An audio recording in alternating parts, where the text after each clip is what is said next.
पक्का 100% गारंटी के साथ मैं आपको बताता हूं कि आज आपका जो इंग्लिश का सिलेबस है ना वो आप खत्म कर दोगे इस वीडियो के बाद। मैं आपके कंप्लीट इंग्लिश के सिलेबस का वन शॉट रिवीजन करवाने वाला हूं, तो बिल्कुल भी मिस नहीं करना। आपके एग्जाम के अंदर इसी से ही क्वेश्चंस आने वाले हैं, वन शॉट रिवीजन। ऐसा रिवीजन आपने नहीं किया होगा। हर एक टॉपिक, चाहे से वो राइटिंग का हो, ग्रामर का हो, लिटरेचर के जो भी इंपॉर्टेंट टॉपिक है जो कि आपको लास्ट टाइम पर रिवाइज करने होते हैं, वो आपको इस वीडियो में मिलेंगे। सो आपका प्री बोर्ड हो या बोर्ड्स का एग्जाम हो तो आपको ये वीडियो बिल्कुल भी मिस नहीं करनी चाहिए। और उसी के साथ में अपने दोस्तों के साथ भी इसको शेयर कर देना चाहिए ताकि उस गरीब का भी भला हो, जो तुम्हारा दोस्त है, ठीक है, उसको भी शेयर कर देना। सो चलिए स्टार्ट करते हैं। तो देखो, सबसे पहले ये जो लेटर राइटिंग है या फिर एनालिटिकल पैराग्राफ है, इसमें फॉर्मेट इंपॉर्टेंट है। तो फॉर्मेट आपका इस तरीके से होना चाहिए। सबसे पहले आएगा 2 लाइन के अंदर एड्रेस, जिसके अंदर की हाउस नंबर और वहां का नाम आएगा और कोटा का नाम आएगा।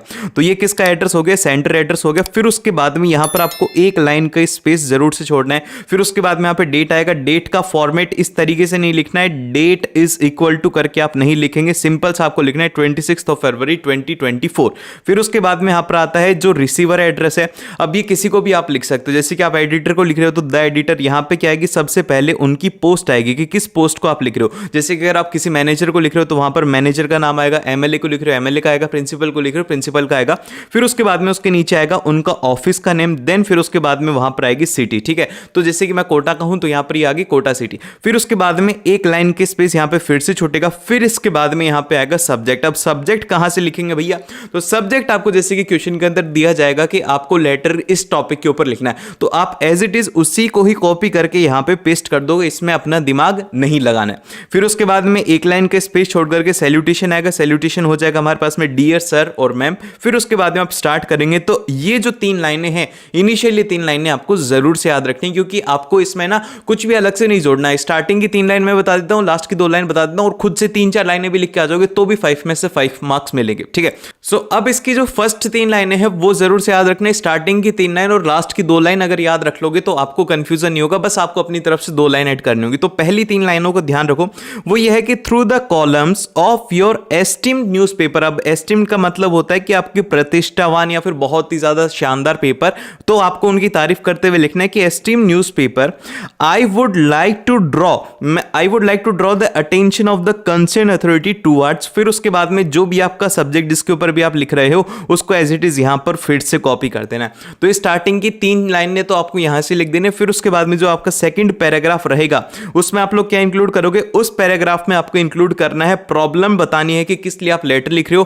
प्लस ऑफ आपको उसका सॉल्यूशन भी बता देना है कि इसका सॉल्यूशन ये हो सकता है। फिर इसके बाद में आपको 1 लाइन छोड़ करके नया पैराग्राफ स्टार्ट करना है जो कि आपका कंक्लूजन करेगा। उसमें आप लिखेंगे कि I hope that publishing in the columns of your newspaper would help the authorities to solve the problem.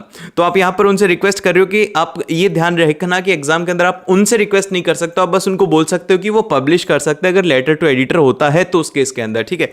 फिर उसके बाद में जो नेक्स्ट रहेगा हमारी क्लोजिंग किस तरीके से रहेगी, वो रहेगी योर सिंसियरली। फिर उसके बाद में नाम, अगर कोई पोस्ट गिवन है क्वेश्चन में तो ही आपको पोस्ट लिखनी है।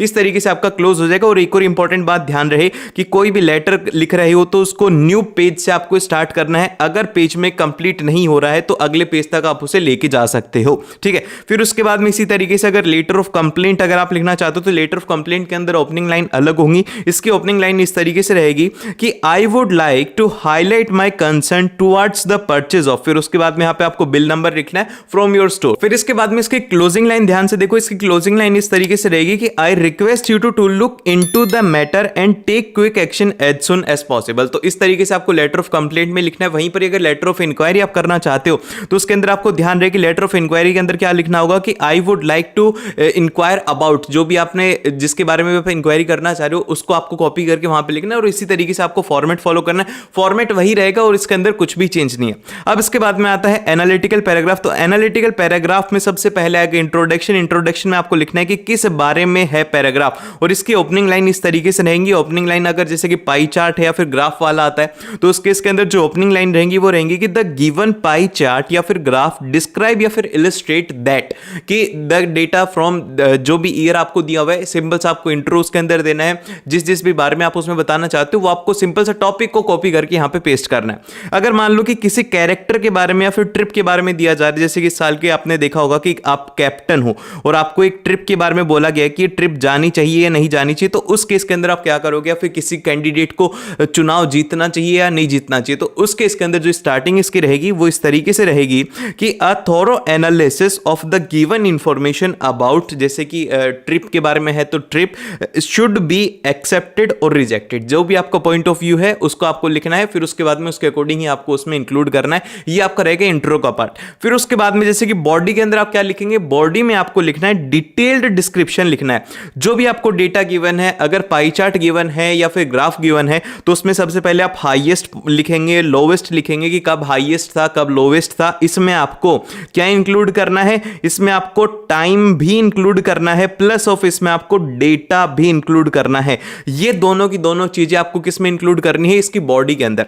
फिर उसके बाद में जो नेक्स्ट इसका रहता है कि जो भी आप जैसे कि कोई भी एक परसेंटेज है कि वेरी क्लोज टू 6% या फिर वेरी क्लोज टू 8%, इस तरीके से आप उसको इंक्लूड करोगे कि in 2003 the profit of the company was very close to 8%। इस तरीके से आपको इसे लिखना है, ठीक है। फिर उसके बाद में नेक्स्ट आता है कि कुछ ऐसे फ्रेजेस हैं जो कि आप इसमें यूज में लेंगे तो आपकी वोकैबुलरी अच्छी होगी, कीवर्ड्स हैं जैसे कि a pattern of growth from the quarter of the year for a company is like this, कि भैया बहुत ज्यादा तेजी से ग्रोथ हो रही है इस पैटर्न के अंदर, या फिर रैपिडली इंक्रीज हुआ है या डिक्रीज हुआ है, स्काई रॉकेट हो गया। अगर एकदम से प्रॉफिट हुआ है एक ईयर के अंदर तो आप उसके अंदर लिखोगे the profit of the company skyrocketed from 2014 to 2016। इस तरीके से आप उसमें लिखेंगे। फिर उसके बाद में पीक लिख सकते हो, डिक्लाइन लिख सकते हो कि पीक कब था, डिक्लाइन कब था। ये जो वर्ड्स अगर आप लिख रहे हो तो इनको अंडरलाइन जरूर से कर देना है, और जो भी आप डेटा लिखेंगे उसे भी आप साथ में अंडरलाइन करेंगे, ठीक है। फिर उसके बाद में एक और चीज आपको इसमें इंक्लूड करनी है, वो है आपको कंपैरिजन करना होगा। तो आप इसके अंदर लाइन इस तरीके से इंक्लूड करोगे कि as compare to the previous year data we can see that there is an decline in the company's profit. तो ये जो आपको डेटा है ना, इसको कंपेयर करके एक लाइन जरूर से ऐड करनी है। तो 4 लाइनें तो मिनिमम होनी चाहिए। सबसे पहले हाईएस्ट की, लोवेस्ट की, फिर उसी के साथ में क्या स्टार्टिंग के अंदर मार्जिन था, लास्ट के अंदर क्या डेटा था, और उसी के साथ में कंपेयर भी आप इसमें करने वाले हो। फिर इसके बाद में लास्ट में आता है इसमें कंक्लूजन। कंक्लूजन में आप लिखेंगे कि ओवरऑल या फिर देयरफॉर इन अ नटशेल जो भी आपका टॉपिक है इज इंक्रीज्ड और डिक्रीज। ये सिंपल सा आपका क्या रहेगा, कंक्लूजन रहेगा। तो ये हो गया हमारा राइटिंग पार्ट। उसी के साथ में जल्दी से अपने दोस्त के साथ भी शेयर कर दो। सो अब इसके बाद में आता है डिटर्मिनर्स। अब जो डिटर्मिनर्स है इसमें जैसे कि सबसे पहला है वो है हमारा ए। तो ए को कहां पे यूज में लेंगे, को वहां पे यूज में लिया जाता है जहां पर कि सिंगुलर काउंटेबल नाउन होता है, और जो एन होता है इसको हम लोग यूज में लेते हैं singular countable noun with vowel sound. जैसे कि ए ई आई यू का अगर साउंड आ रहा है तो यहां पे क्या आएगा, वो आएगा एन। बट एग्जामिनर आपको यहां पे कंफ्यूज करेगा, सीधा ही वो आपको ऐसे वर्ड्स देगा जिनके अंदर की वोवल का साउंड आएगा, और स्टूडेंट को पता है जैसे कि यहां पर एन आर है तो यहां पर स्टूडेंट बोलेगा कि भैया आपने गलती करी है, यहां पर एच है। तो ये सिंपल सा कॉमन सेंस है कि आप उसे प्रोनाउंस करके देखना, अगर उसमें वोवल का साउंड आ रहा है तो वहां पे एन हम लोग यूज में लेंगे। जब भी आप एन लगाओ या फिर ए लगाओ तो एक बार सोच लेना, एक बार बोल करके उसे देख लेना उस वर्ड को। फिर उसके बाद में जो नेक्स्ट आता है वो आता है द। द को हम लोग कहां पे यूज में लेते हैं, द को वहां पे यूज में लिया जाता है जहां पे कि जैसे कि कोई स्पेसिफिक ग्रुप की बात करी जाए, या फिर कोई स्पेसिफिक क्लास की बात करी जाती है, या फिर कहीं पर यूनिवर्सल ट्रूथ होता है, या फिर कोई भी एक यूनिक प्लेस हो या यूनिक पर्सन हो, उसके लिए क्या यूज में लिया जाता है, द यूज में लिया जाता है। जैसे कि फॉर एग्जांपल के लिए द सन हो गया, और उसी के साथ में द राम मंदिर हो गया, क्योंकि राम मंदिर भी क्या है, एक यूनिक है और एक प्लेस है, और भैया राम मंदिर के आगे तो द तो लगना ही चाहिए। तो इसी बात के ऊपर जय श्री राम का नाम लेकर के पेपर फोड़ के आ जाना। पेपर में कुछ ही ज्यादा नहीं आएगा, जो तुम पढ़ के जा रहे हो ना वही आएगा। और तुमने ये वीडियो देख ली तो अब क्या लोगे भाई, 80 आउट ऑफ 80 चाहिए ना, बस खत्म है बात, ठीक है। तो ये कॉन्फिडेंस लेवल के साथ में जाना है। तो अब ये क्वेश्चन है आपके लिए, वो ये है कि ए एंड डी में से कौन से वाला इसमें आएगा कि camel is the king of desert. तो अब आप लोग मेरे को कमेंट करके बताओगे कि इसका आंसर क्या होगा। देखते कितने स्टूडेंट इस बात को समझ गए हैं, क्योंकि यहां पर बात किसकी करी जा रही है, किंग ऑफ डेजर्ट की, कैमल है। तो यहां पे जल्दी से अपने दिमाग को लगाना कि किस बारे में बात है, अगर गलती करोगे तो देख लेना। फिर उसके बाद में जो नेक्स्ट आता है वो आता है एफ यू और ए लिटिल। इसमें कंफ्यूजन होता है कि भैया किसको कहां पे लें, ध्यान से देखो। तो जो एफ यू होता है इसको आप लोग यूज में लेते हैं प्लूरल काउंटेबल नाउन के साथ में, जैसे कि फॉर एग्जांपल के लिए हो गया they have a few birds. तो इसकी खास बात यह है कि यहां पे आप देखोगे कि यहां पे फ्यू बर्ड्स है, तो ये क्या है, ये एक प्लूरल है। प्लूरल के साथ में हमेशा ही एफ यू यूज में लिया जाता है। लेकिन अगर मान लो कि हमारा सेंटेंस जो है वो नेगेटिव हो जाता है, तो नेगेटिव सेंटेंस अगर है तो उस केस के अंदर सिर्फ और सिर्फ फ्यू यूज में लिया जाएगा। ध्यान रहे कि अगर एग्जाम के अंदर नेगेटिव सेंटेंस आ रहा है तो उस केस के अंदर आप एफ यू नहीं लेंगे, उस केस में आप फ्यू यूज में लेंगे। और वहीं पर अगर बात करें लिटिल की, तो लिटिल को यूज में लिया जाता है अनकाउंटेबल नाउन की फॉर्म के अंदर, जैसे कि अ लिटिल टाइम हो गया, अ लिटिल वाटर हो गया, या फिर अ लिटिल चीज हो गया, उस केस के अंदर हम लोग अ लिटिल को यूज में लेते हैं। और वहीं पर ही अगर नेगेटिव सेंटेंस होता है तो सिंपल से हम लोग लिटिल को यूज में लेते हैं, ठीक है। फिर उसके बाद में जो नेक्स्ट आता है वो आता है हमारे पास में मच और मैनी में। मच और मैनी जो है ये दोनों के दोनों नेगेटिव सेंटेंस के यूज में लिए जाते हैं, नेगेटिव सेंस में हम लोग इसे यूज में लेते हैं। तो अब आप जैसे कि मच को कहां पे यूज में लोगे, मच को आप वहां पर अनकाउंटेबल नाउन की फॉर्म में यूज में लोगे, तो आप इसके अंदर बोलोगे कि I don't have much water. तो इस तरीके से जहां पर कि अनकाउंटेबल नाउन होता है ना, वहां पर हम लोग मच को यूज में लेते हैं। और वहीं पर अगर प्लूरल काउंटेबल नाउन है तो उस केस के अंदर हम लोग मैनी को यूज में लेंगे। फिर उसके बाद में जो बोथ आता है ना, बोथ को कहां पे यूज में लिया जाता है, बोथ को वहां पर यूज में लिया जाता है जहां पर कि हमारे पास में दो अल्टरनेटिव अवेलेबल होते हैं, जैसे कि ए और बी हैं, दोनों अगर हमारे पास में अवेलेबल है और कोई भी चॉइस नहीं है तो वहां पे हम लोग बोथ को यूज में लेते हैं। और वहीं पर जैसे कि आइदर और हो गया, नाइदर नोर हो गया, जब चॉइस अवेलेबल होती है तो उस केस के अंदर हम लोग आइदर और या फिर नाइदर नोर को यूज में लेते हैं और इनके साथ में हमेशा सिंगल वर्ब आती है।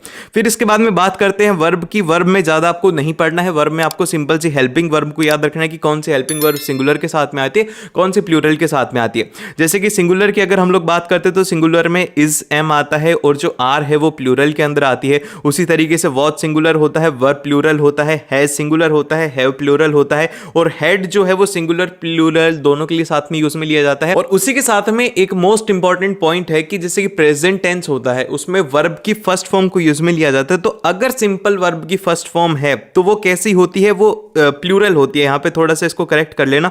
अगर सिंपल वर्ब की फर्स्ट फॉर्म है, जैसे कि अगर सिर्फ और सिर्फ रन लिखा हुआ है तो ये कैसी हो गई, ये होगी हमारे पास में प्लूरल। और उसी के साथ में अगर ये रन्स हो जाता है, इसमें एस जुड़ जाता है, तो ये कैसी हो जाएगी, ये हो जाएगी हमारे पास में सिंगुलर। एग्जाम के अंदर एग्जामिनर आपको कंफ्यूज करेगा, इसलिए ध्यान रहे कि अगर वर्ब की फर्स्ट फॉर्म है उसके साथ में एस या फिर ईएस लग रहा है तो वो कैसी होगी, वो होगी सिंगुलर फॉर्म।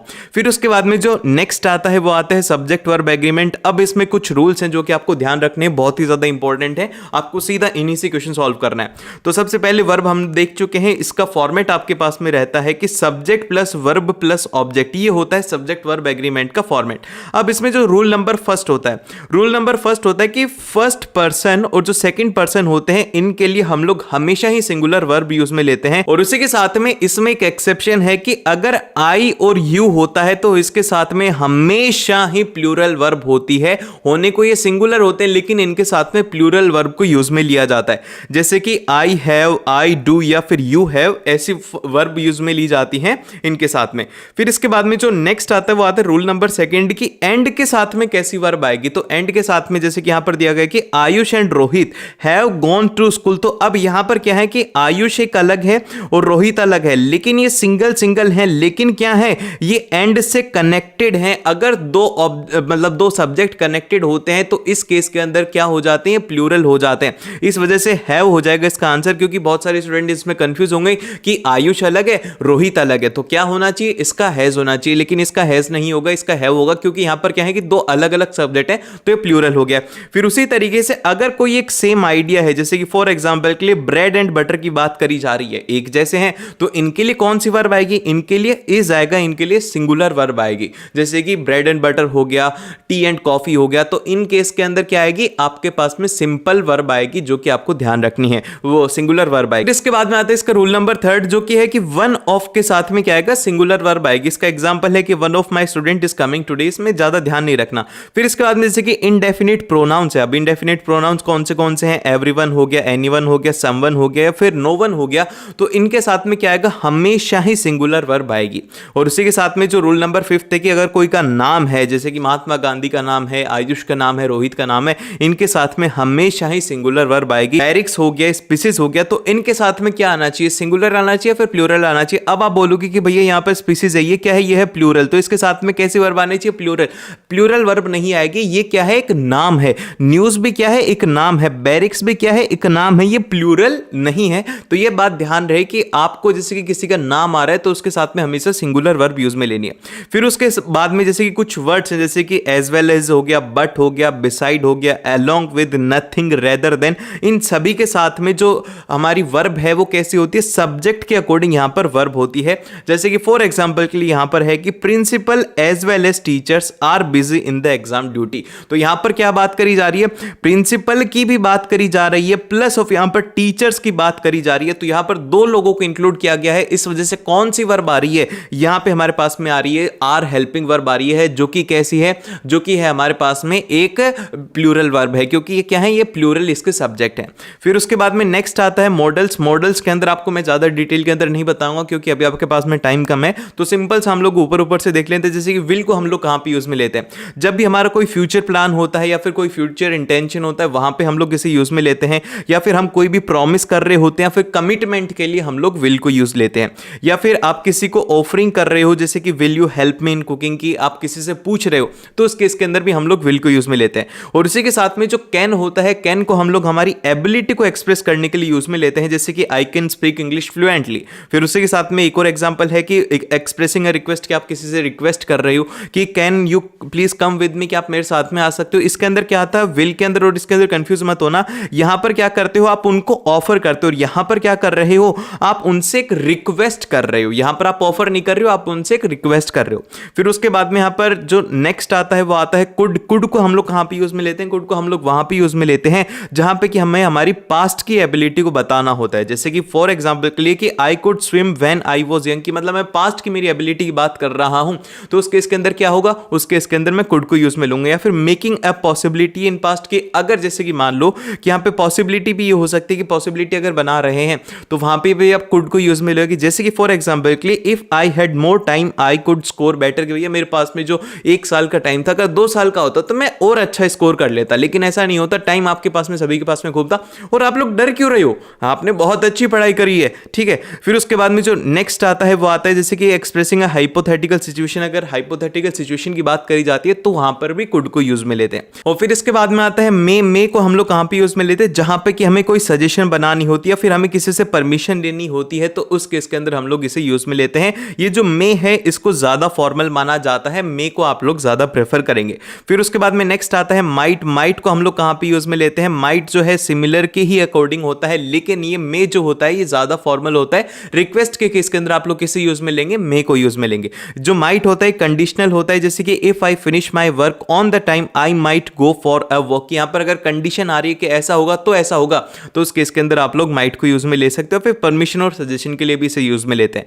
फिर इसके बाद में आता है मस्ट। मस्ट जो है आपके पास में ऑब्लिगेशन के लिए होता है कि you must have a driving licence to drive a car, की जहां पर एक ऑब्लिगेशन की बात करी जा रही है कि आपको ऐसा ही करना है, तो उस केस के अंदर हम लोग मस्ट को यूज में लेते हैं। फिर कोई स्ट्रॉन्ग रिकमेंडेशन की बात करी जाती है या फिर किसी नेसेसिटी की बात करते हैं।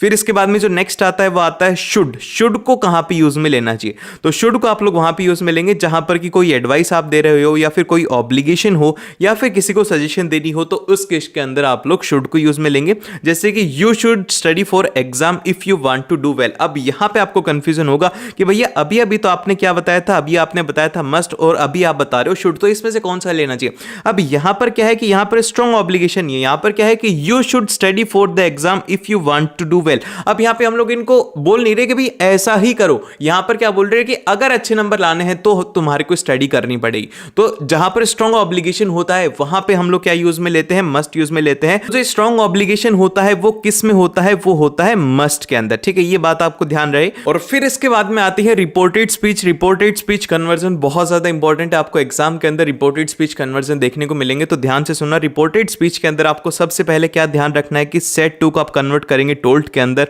और से को आप कन्वर्ट करेंगे टेल के अंदर, अगर कोई भी ऑब्जेक्ट नहीं है रिपोर्टिंग वर्ब के बाद में। फिर उसके बाद में जो नेक्स्ट पॉइंट है, कुछ वर्ड्स हैं जो कि आपको कन्वर्ट करने हैं, जैसे कि जस्ट को आप कन्वर्ट करेंगे देन में, दिस को करेंगे दैट में, एगो को करेंगे बिफोर में, टुडे को दैट डे, टुमारो को द नेक्स्ट डे, और उसी के साथ में यस्टरडे को the previous day, last night को द प्रीवियस नाइट। अब ये जो 3 पॉइंट है ये ध्यान रहे, क्योंकि एग्जामिनर क्या होता है कि हमें यहां पे ही कंफ्यूज करेगा। वो क्या जानता है कि स्टूडेंट जल्दीबाजी के अंदर क्या करेंगे कि टुमारो को टुमारो ही लिख देंगे इनडायरेक्ट के अंदर, लेकिन आपको ध्यान रखना है कि हर एक वर्ड बाय वर्ड आप उसको इनडायरेक्ट में कन्वर्ट करना है। जैसे कि जस्ट है तो फिर आप उसको अलग से करो, दिस को भी अलग से करना है, ताकि आपसे एग्जाम के अंदर कोई भी गलती ना हो।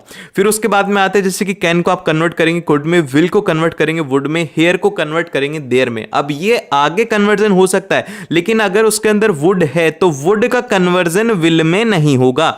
ये बात आपको ध्यान रखनी है कि अगर क्वेश्चन में ऑलरेडी बिफोर लिखा हुआ है तो आप उसे एगो के अंदर कन्वर्ट नहीं करोगे। ये सिर्फ और सिर्फ एक डायरेक्शन से दूसरी डायरेक्शन की तरफ जाता है, रिवर्स नहीं होता।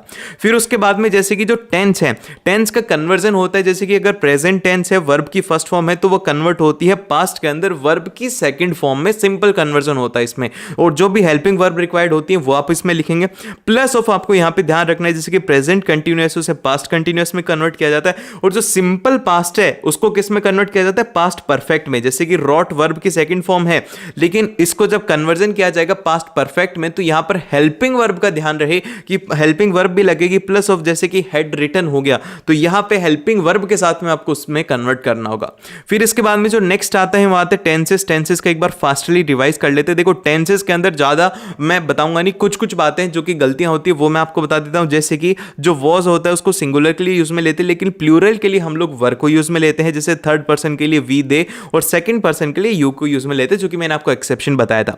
फिर इसके बाद में नेक्स्ट आता है कि प्रेजेंट टेंस होता है, उसमें वर्ब की फर्स्ट फॉर्म होती है, पास्ट टेंस के अंदर वर्ब की सेकंड फॉर्म होती है, और जो फ्यूचर टेंस होता है इसमें क्या होता है कि विल शैल होते हैं, प्लस ऑफ वर्ब की फर्स्ट फॉर्म होती है सिंपल के अंदर। जैसे कि सिंपल फ्यूचर रहेगा तो उसके अंदर विल या फिर शैल प्लस ऑफ वर्ब की फर्स्ट फॉर्म रहेगी। प्लस ऑफ यहां पर आपको क्या ध्यान रखना है कि परफेक्ट टेंस जो होता है इसमें हमेशा ही वर्ब की थर्ड फॉर्म आती है, फिर वो चाहे से कोई सा भी टेंस हो। जैसे कि प्रेजेंट परफेक्ट टेंस है तो इसके अंदर क्या होगा कि हैज या फिर हैव प्लस ऑफ वर्ब की थर्ड फॉर्म होगी, और वहीं पर ही जैसे पास्ट परफेक्ट टेंस है तो इसके अंदर क्या होगा कि हेड प्लस वर्ब की थर्ड फॉर्म होगी, चाहे से वो सिंगुलर हो प्लूरल हो कैसा भी सब्जेक्ट हो, उससे कोई भी फर्क नहीं पड़ता।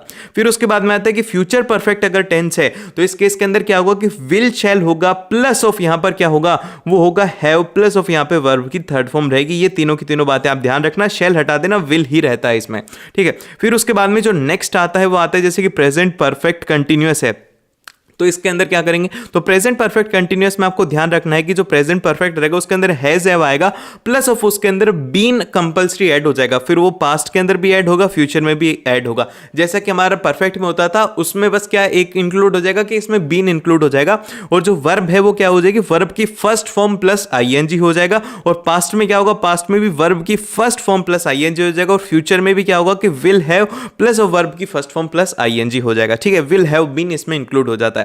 फिर इसके बाद में कुछ पॉइंट्स हैं जिनके की कुछ पॉइंट्स हैं जो कि आपको ध्यान रखने चाहिए, जैसे कि जो डस्ट ऑफ स्नो है जो कि रॉबर्ट फ्रॉस्ट ने लिखी थी, इसमें क्या चीजें हैं, दो एक क्रो है और एक हेमलॉक ट्री है, जिनको कि क्या माना गया है इस पोइम के अंदर, बैड ओमेन माना गया है, मतलब कि एक गंदा साइन माना गया है, जैसे कि अशुभ संकेत इनको माना जाता है क्रॉक और हेमलॉक ट्री को। अब होता क्या है कि जब पोइट बाहर निकलता है तो देखता है कि भाई बर्फ ही बर्फ होगी, उसका मूड खराब हो जाता है, लेकिन एक क्रो जो हेमलॉक ट्री के ऊपर बैठा हुआ था उसके ऊपर एक स्नो गिराता है उसके शोल्डर के ऊपर, जिससे कि उसका मूड अच्छा हो जाता है। ये है इस पोइम के अंदर। तो आपको ध्यान रखना है कि जो पोइट का मूड है वो किस वजह से अपलिफ्ट हुआ था, मतलब कि किस वजह से अपलिफ्ट हुआ था कि dust of snow on his shoulder की, जैसे उसके शोल्डर के ऊपर जो मतलब स्नो गिरी थी उससे वो खुश हो गया था।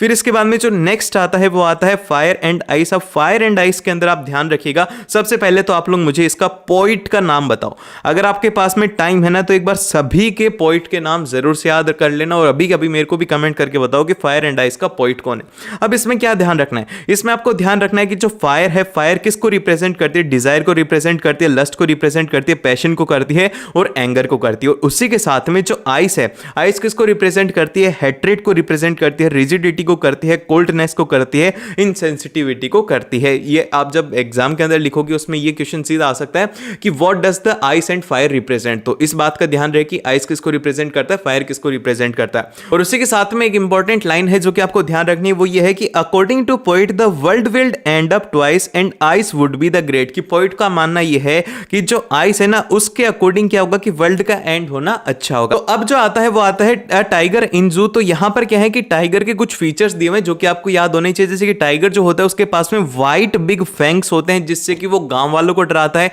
उसको क्या कर रखा है, स्मॉल केस के अंदर बंद कर रखा है, और वो लो स्नाल्स करता है। स्नाल्स का मतलब होता है कि वो जब सांस लेता है ना, हल्की हल्की सांस लेता है, उसको स्नाल्स बोला जाता है। फिर इसके बाद है कि रॉड स्केयर द विलेजर्स, की जो उसकी दहाड़ है ना उससे गांव के लोग डर जाते हैं। ये 3-4 पॉइंट आपको एग्जाम के अंदर जरूर से इंक्लूड करने हैं। इनमें से जैसे कि आप बिग व्हाइट फैंग्स लिख रहे हो तो इसको अंडरलाइन जरूर से करना, रॉड्स लिख रहे हो तो इसको भी आपको अंडरलाइन करना है। उसी के साथ में आपको एक इंपॉर्टेंट पॉइंट ध्यान रखना है कि यहां पर जो पोइम है उसमें पोइट क्या मैसेज कन्वे करना चाह रहा है। तो आप इसमें लिखेंगे कि according to poet as a human wants freedom animal also need freedom. कि भैया जिस तरीके से इंसानों को फ्रीडम पसंद होता है उसी तरीके से एनिमल्स को भी होता है। फिर इसके बाद में अगली पोइम आते हैं कि how to tell wild animals. इसमें कुछ कुछ फीचर्स दिए हुए हैं जो कि आपको याद होने चाहिए, जैसे कि एशियन लॉइन है, तो एशियन लॉइन का क्या फीचर दिया हुआ है, जैसे कि उसकी ब्राउनिश येलो कोट उसकी स्किन होती है, फिर उसी के साथ में जब वो अटैक करता है तो वो रॉर करता है, मतलब कि दहाड़ता है। तो फिर इसके बाद आता है बंगाल टाइगर। तो जो बंगाल टाइगर है वो ब्लैक स्ट्राइप्स होते हैं on his yellow coat, plus क्या बात ध्यान रखने की, अटैक करता है कैसे,